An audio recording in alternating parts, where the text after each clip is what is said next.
El destino de Martina pende de un hilo finísimo, a punto de romperse en cualquier instante. Un abismo oscuro amenaza con devorarlo todo, su patrimonio, su dignidad, mientras un engaño frío y calculado está a punto de destruir el futuro de Curro y Ángela.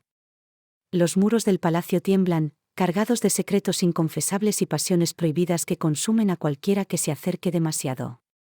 Esta semana, el aire se vuelve irrespirable, denso de tensión, y nadie está realmente a salvo. Martina está dispuesta a todo, incluso a sacrificar lo que tiene para salvar el refugio, pero su valentía choca contra un desprecio feroz. El patronato la traiciona, la aísla y la amenaza con quitárselo todo. Empujada al límite, despojada de sus privilegios, terminará buscando consuelo donde no debería, acercándose peligrosamente a un fuego que podría consumirla para siempre. Si quieres descubrir qué pasará y no perderte ni un solo giro de la historia, suscríbete ahora al canal y activa la campanita. Pero el drama no se detiene en los salones principales. En los pasajes secretos de esta casa, el amor y la confianza están a punto de estallar. Una traición orquestada en la sombra golpeará brutalmente el dulce vínculo entre Curro y Ángela.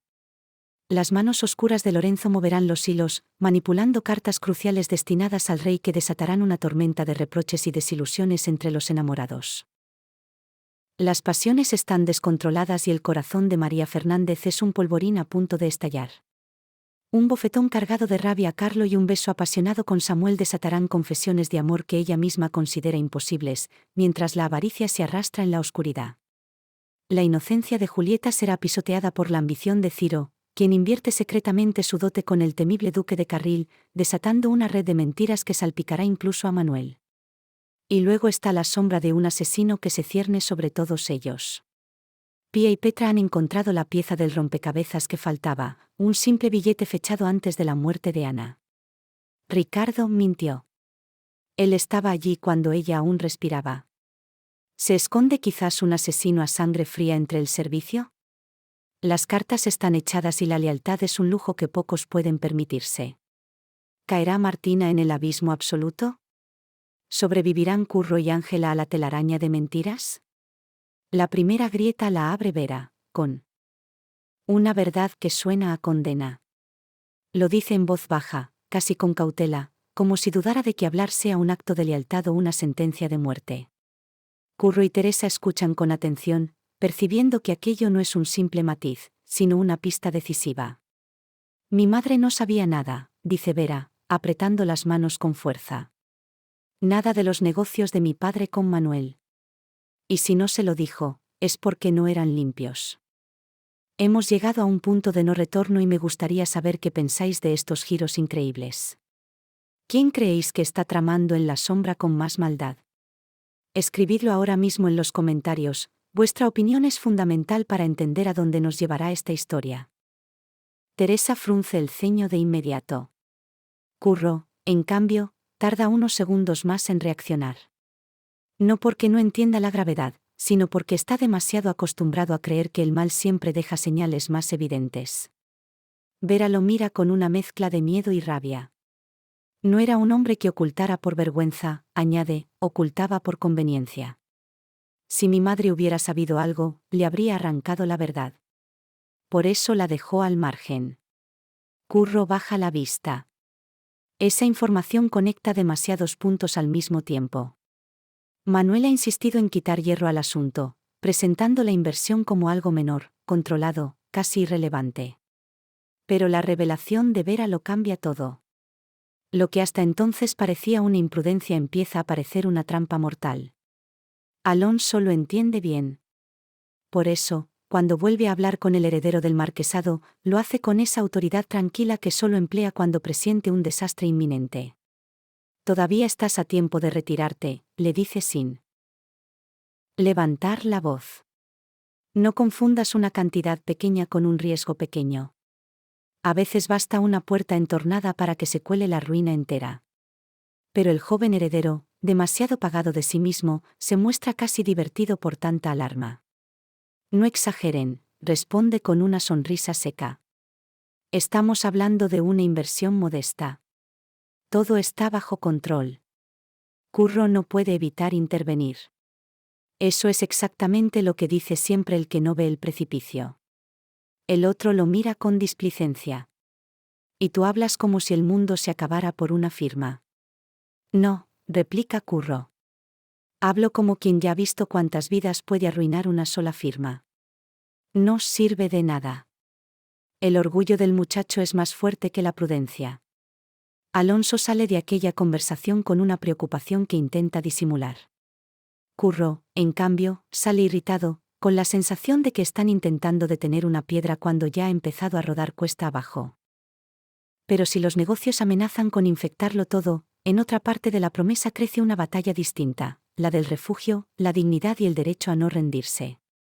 Martina lleva días conteniéndose, escuchando consejos envueltos en desprecio. Leocadia y Lorenzo, cada uno a su modo, han intentado disuadirla de dar explicaciones, de insistir, de mostrarse fuerte. No quieren ayudarla, quieren agotarla.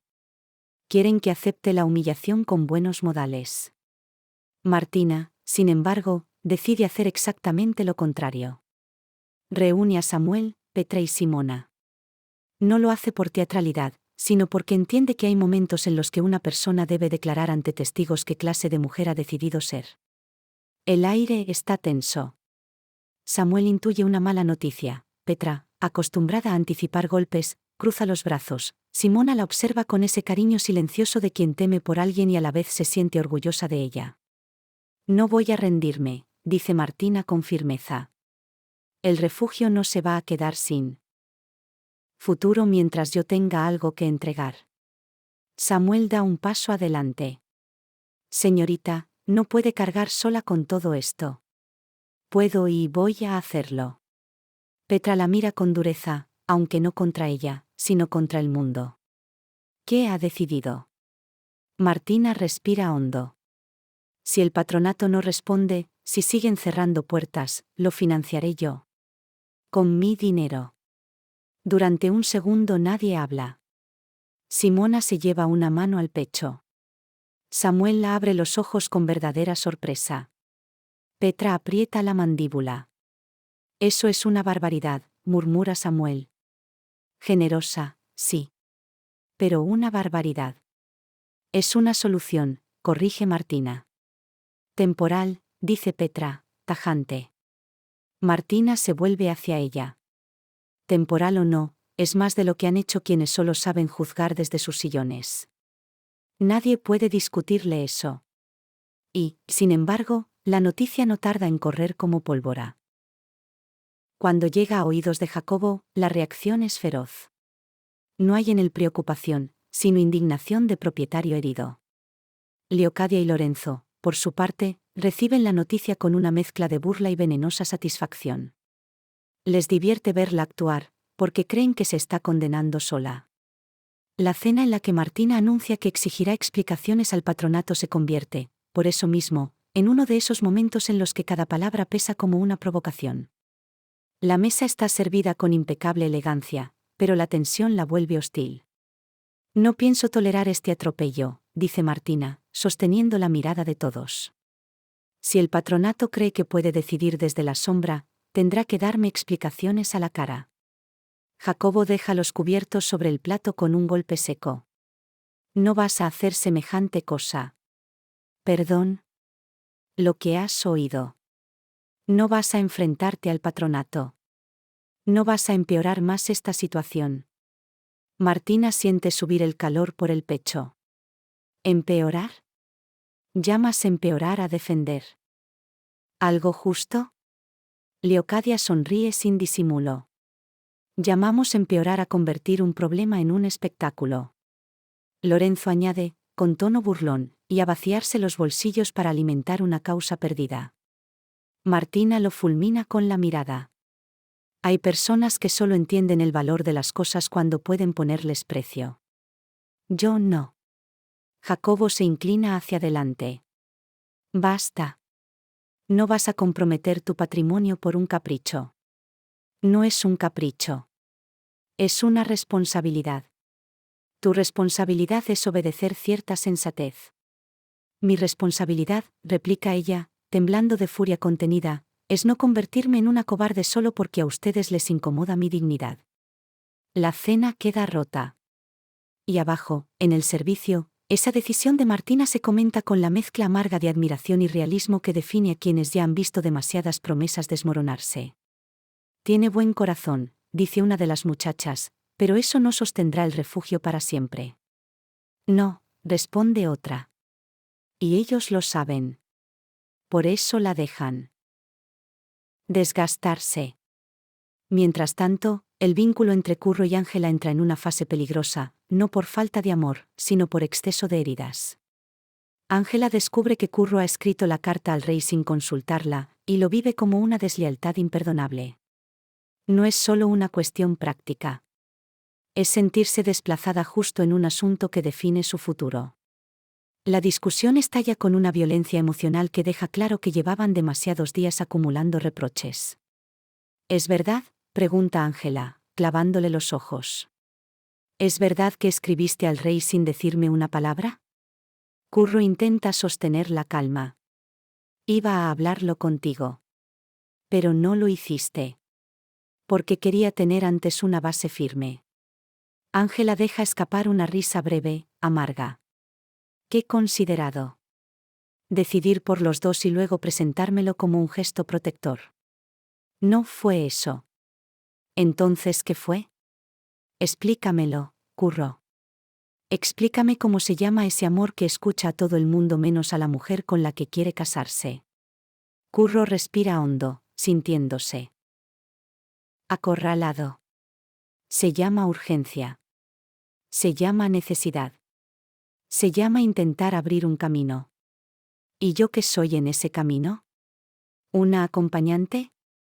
¿Un nombre al final de tu firma? Él da un paso hacia ella, pero Ángela retrocede. No me apartes así. No me apartas tú a mí cuando decides solo. La pelea es agria porque ambos tienen razones, y cuando dos personas se aman y tienen razones para herirse, el daño es más profundo. Curro se siente incomprendido, Ángela, traicionada. Ninguno sabe cómo defenderse sin atacar al otro. En paralelo, en el servicio, otras preocupaciones hierven en voz más baja, pero no menos intensas. Teresa y Samuel hablan sobre María y el bebé, y esa conversación revela dos formas distintas de entender el deber y la ternura. Lo peor que le puede pasar a María, dice Teresa, es sentir que no tiene a dónde ir. Samuel asiente, pensativo. Y lo peor que puede pasarle al niño es nacer en medio de tanta confusión. No siempre se puede elegir el mundo al que llega un niño. No, responde Samuel, pero sí se puede decidir quién lo sostiene cuando llega. Teresa lo mira un instante con una emoción que él no advierte del todo. Samuel tiene esa capacidad peligrosa de consolar sin darse cuenta, de decir lo necesario justo cuando alguien está a punto de quebrarse. No muy lejos de ahí, Petra y Pía coinciden en algo todavía más perturbador: Ricardo oculta algo sobre la muerte de Ana.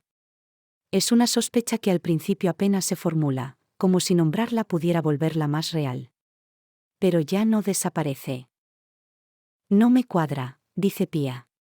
Nada de lo que contó me cuadra. Petra la observa con atención. ¿Crees que mintió? Pía tarda en responder. Creo que escogió muy bien qué parte de la verdad nos daba. Ese recelo encuentra combustible en un detalle aparentemente menor: la entrada de las de copas tiene una fecha anterior al asesinato de Ana. Eso significa que Ricardo estuvo allí cuando su esposa todavía vivía. Y si mintió sobre eso, ¿qué más ha sido capaz de ocultar? Antes de que esa sombra termine de crecer, otra escena llama la atención en la casa. Santos, quizá por cariño sincero, quizá por necesidad de sentirse útil, se ofrece a hacer un recado en lugar de su padre, intentando evitarle un esfuerzo por culpa del tobillo maltrecho. Ricardo acepta con gratitud.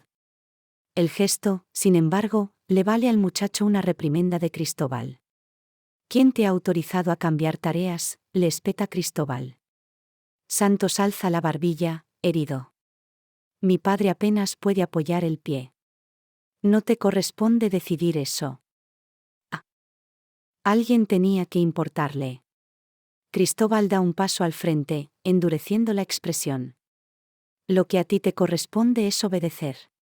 Pero Santos, por primera vez en mucho tiempo, no baja la cabeza de inmediato. Obedecer no es mirar hacia otro lado cuando uno de los tuyos necesita ayuda. La respuesta le cuesta otra mirada severa, otra humillación apenas contenida. Y, sin embargo, ese gesto acaba teniendo una consecuencia inesperada. Ricardo se siente profundamente conmovido por la defensa de su hijo.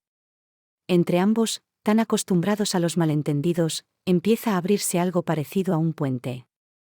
Al mismo tiempo, Ángela sigue arrastrando una inquietud íntima que termina llevándola hasta Pía.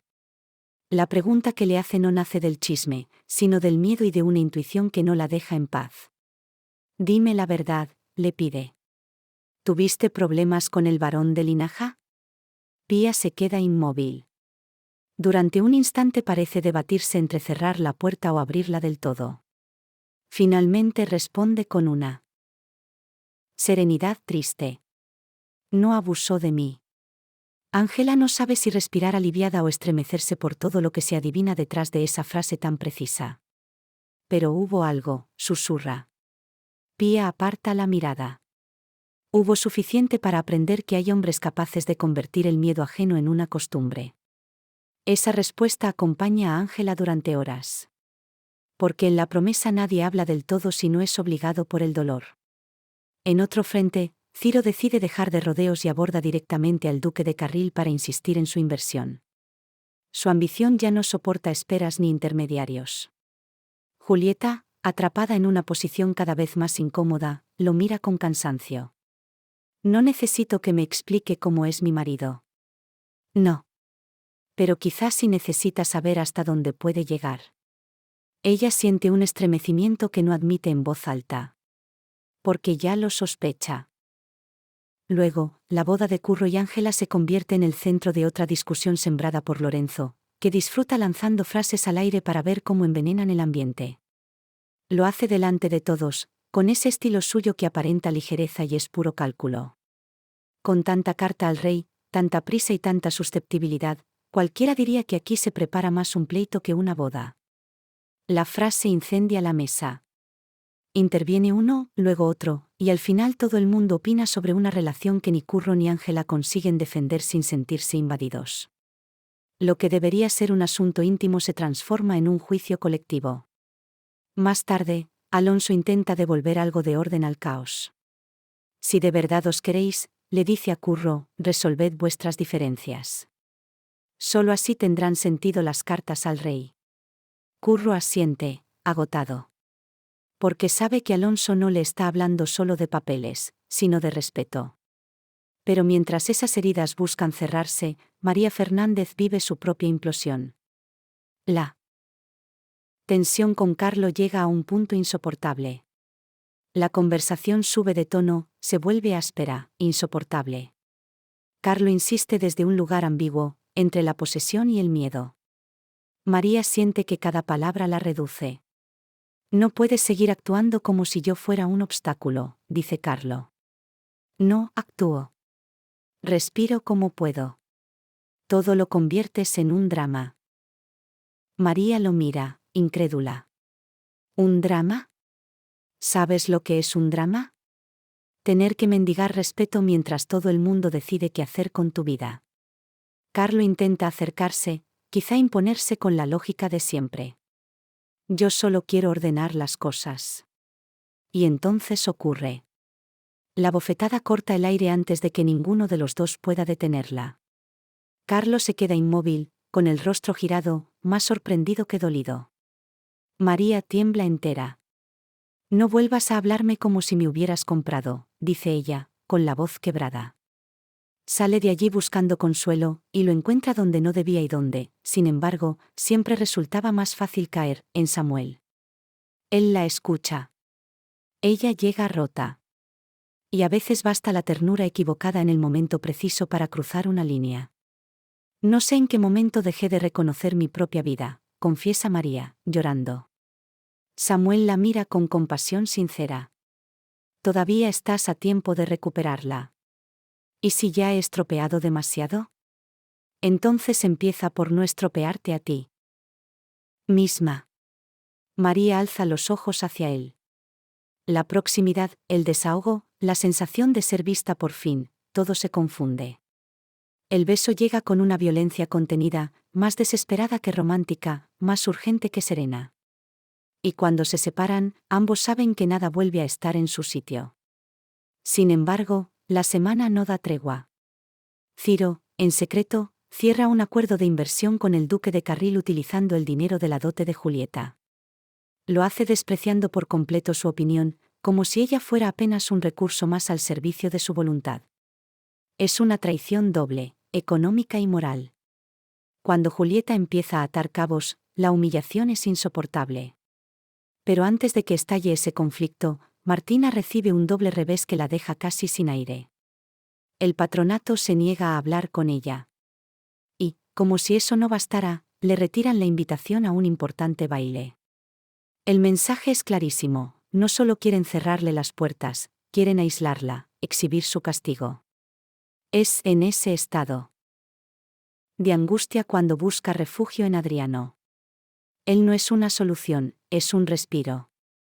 Y quizá precisamente por eso se vuelve tan peligroso. Martina se permite, por primera vez en mucho tiempo, mostrarse frágil. No sé qué más quieren de mí, dice, con la voz rota. Ya me han quitado la posibilidad de defenderme. Ahora también quieren decidir dónde puedo entrar y dónde no. Adriano la observa con una mezcla de ternura y cautela. Quieren que te sientas sola. Lo están consiguiendo.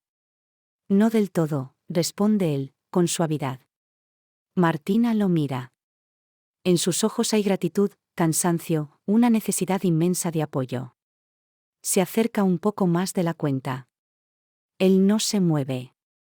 El silencio entre ambos se espesa. La intención de besarle es clara, visible, casi dolorosa. No porque haya frivolidad, sino porque ambos entienden que a veces una persona busca en unos labios la promesa de que todavía puede ser salvada. Pero el momento queda suspendido, inacabado, como tantas cosas en esa casa. Mientras tanto, Curro y Ángela logran por fin una reconciliación que parece auténtica. Hablan con más honestidad que en sus discusiones anteriores. Él reconoce su error. Ella admite que el miedo la vuelve injusta. Acuerdan revisar juntos la carta al rey. Por un instante, recuperan la sensación de estar en el mismo bando. No quiero decidir sin ti, le dice Curro. Quiero construir contigo. Ángela lo mira con emoción contenida. Entonces no me protejas apartándome. Protégeme quedándote. Curro le toma las manos. Eso intento. Aunque a veces lo haga mal. Entonces hazlo conmigo. Mal, si hace falta. Pero conmigo. Ese pacto, sin embargo, dura menos de lo que merecería. Lorenzo manipula las cartas de Curro y Alonso. Y al final Cristóbal se las lleva para enviarlas antes de que Ángela pueda revisarlas. Cuando ella se entera, la herida se reabre con más violencia todavía, porque esta vez la traición tiene el aspecto exacto de la promesa rota. Me juraste que las veríamos juntos, le espeta a Curro. Y. Era verdad. Yo no sabía. Pero se enviaron. Eso es lo único que importa. Ángela, escúchame. No. Esta vez no me pidas calma. No me pidas comprensión. No me pidas que crea en una casualidad cuando siempre soy yo la última en enterarme. La pelea es monumental. No discuten solo por unas cartas. Discuten por el lugar que ocupan en la vida del otro, por el miedo a no ser elegidos a tiempo, por la sospecha de que el amor no basta cuando el mundo entero conspira contra dos personas. En otra parte de la casa, María confiesa a Pía que besó a Samuel. Lo hace con vergüenza, con alivio, con un temblor que nace de saberse juzgable. No fue un error solamente, admite. Fue también un deseo. Pía la escucha sin interrumpirla. ¿Y lo quieres? María tarda tanto en responder que la respuesta se vuelve evidente. Lo quiero como se quiere lo imposible. Con más hambre de la que una debería permitirse. Pía suspira. Entonces ten cuidado. A veces lo imposible no duele por no alcanzarse, sino por el daño que deja al intentarlo. Aún así, María da un pequeño paso hacia la reconciliación con Carlo al visitar la casa. No porque lo ame de nuevo, sino porque empieza a pensar en una salida menos caótica, más suya. Más tarde llegará incluso a proponerle una vida independiente para criar a su hijo, fuera de las cadenas y de las imposiciones. Es una idea audaz, casi escandalosa, pero profundamente reveladora. María empieza a imaginar una existencia donde su maternidad no sea un encierro. También Teresa descubre una carta de amor de Cristóbal, y esa pieza inesperada la lleva a advertirle algo que podría cambiar el curso de los acontecimientos. Manuel protegerá a María. No es una frase menor. Es la confirmación de que, detrás de tanta vigilancia y tanto cálculo, también se mueven lealtades invisibles. Por su parte, Pía termina revelándole a Petra la razón verdadera de su desconfianza en Ricardo, la fecha del billete del as de copas.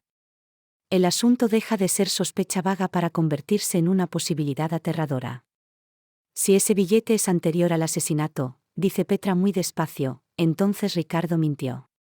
Pía asiente, pálida. Sí. Y si mintió sobre eso, pudo mentir sobre todo lo demás. ¿Crees que fue capaz? Pía no la deja terminar, pero la pregunta ya está entre ellas. No lo sé, susurra. Y eso es lo que más miedo me da. Ese miedo alcanza su cumbre cuando Pía confronta a Ricardo. No es una escena de gritos, sino algo más inquietante, una conversación donde cada silencio pesa tanto como una acusación. Estuviste allí, le dice mostrando el billete. Estuviste en el as de copas cuando Ana aún vivía. Ricardo se queda inmóvil. No sabes lo que estás diciendo. Sé exactamente lo que digo. Lo que no sé es por qué mentiste. Él desvía la mirada. Hay cosas que no se cuentan tan fácilmente. ¿Por qué avergüenzan? ¿O por qué incriminan? Ricardo alza la vista entonces, herido, acorralado. No maté a Ana. La frase no tranquiliza. Llega demasiado tarde y sin suficiente verdad alrededor. Mientras tanto, Samuel y María discuten sobre su beso. Él intenta poner distancia, quizá por conciencia, quizá por miedo. Ella, en cambio, ya no quiere seguir fingiendo. Te quiero, le dice, con lágrimas en los ojos. Y precisamente por eso sé que esto no puede ser. Samuel cierra los ojos un instante, como si necesitara reunir fuerza para no quebrarse también. No me lo pongas más difícil. No te lo digo para exigirte nada. Te lo digo porque estoy cansada de mentirme. Y es desde esa sinceridad dolorosa desde donde propone a Carlo una vida independiente para criar a su hijo. Una salida que no sea una guerra, pero tampoco una rendición. Al mismo tiempo, Vera sigue aterrada ante la posibilidad de que regrese su padre, el duque de Carril. Ese temor no es abstracto. Es el miedo de quien sabe que algunas figuras no vuelven, irrumpen. Cada noticia sobre sus negocios, cada movimiento de Ciro, cada decisión tomada a espaldas de Julieta la hace sentir que el pasado está a punto de cruzar de nuevo. La puerta principal. Y entonces llega otra amenaza. Leocadia informa de que el patronato va a reunirse para decidir si expulsan a Martina. La noticia cae sobre la casa como un veredicto anunciado. Ya no es una simple represalia social, es una ejecución pública del prestigio. Martina recibe la información con el rostro erguido, aunque por dentro se resquebraje. Que se reúnan, dice. Al menos tendrán que mirarse unos a otros mientras me condenan. Leocadia sonríe apenas. Siempre tan dramática. No, responde Martina, helada. Lo dramático es que a ustedes les parezca normal destruir a una mujer por no inclinar la cabeza. Hacia el final de la semana, Alonso cree encontrar al fin un pequeño alivio cuando Manuel le cuenta que ha frenado las intenciones de Ciro de invertir. Alonso quiere creerlo. Necesita creer que aún se puede detener algo. Entonces quizá todavía haya arreglo, murmura. Pero Manuel no sabe lo que ha sucedido a sus espaldas. Ciro ya ha movido ficha. Ya ha usado la dote de Julieta. Ya ha despreciado su voluntad. Y cuando Julieta descubre hasta qué punto la han manejado unos y otros, su enfado con Manuel estalla también, porque se siente engañada por todos. ¿De verdad pensó que advertirme a medias era protegerme?, dice, con los ojos encendidos. ¿Qué yo debía esperar a que los hombres de esta historia decidieran qué parte de mi vida me correspondía conocer? Manuel intenta explicarse. Quería evitarle un daño mayor. El daño mayor es este. Enterarme tarde. Enterarme mal. Enterarme cuando ya han utilizado mi nombre y mi dinero como si yo no fuera nadie. Lo mira con una mezcla de decepción y rabia. No me engañó solo Ciro. También me engañó usted, al creer que podía administrarme la verdad. Ese es, quizá, el latido común de toda la semana en la promesa, el daño que produce decidir por otros. Curro por Ángela. Ciro por Julieta. El patronato por Martina. Ricardo por todos los que merecían la verdad sobre Ana. Hombres y mujeres conviven en la misma casa, pero no en la misma libertad. Y cada vez que alguien pretende proteger, ordenar o silenciar sin preguntar, abre una herida nueva. El cisma entre Curro y Ángela ya no es un simple enfado amoroso.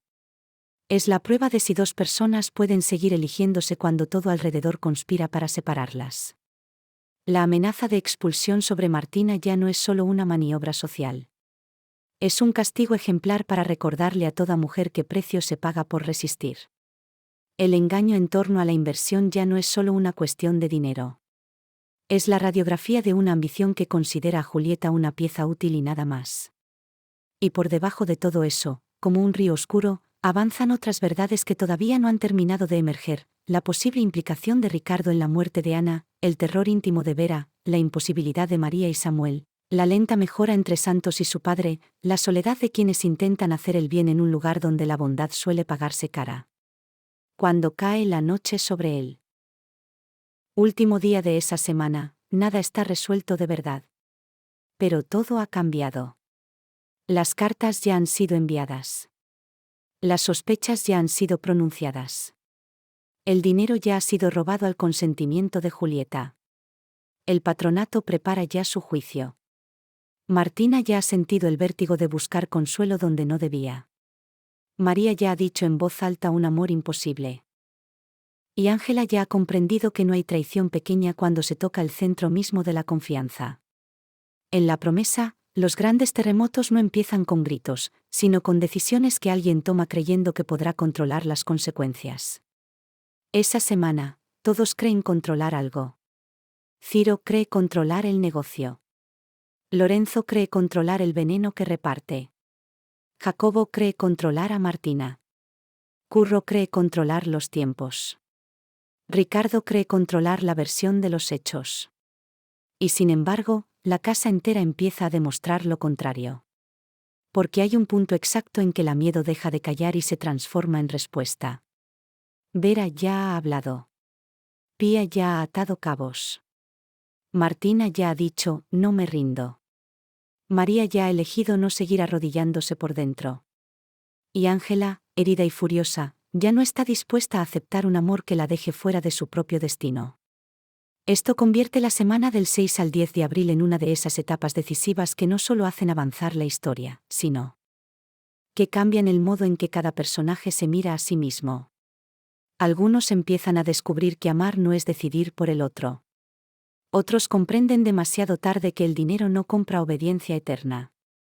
Y otros, los más peligrosos, se aferran todavía a la ilusión de que podrán seguir manipulando sin pagar un precio. Pero lo pagarán. Lo pagarán todos, porque el silencio ha sido roto y las verdades que se arrastran en la sombra son ya demasiado grandes para ser ocultadas por más tiempo. La tormenta acaba de empezar y nadie saldrá ileso de este torbellino de traiciones y pasiones.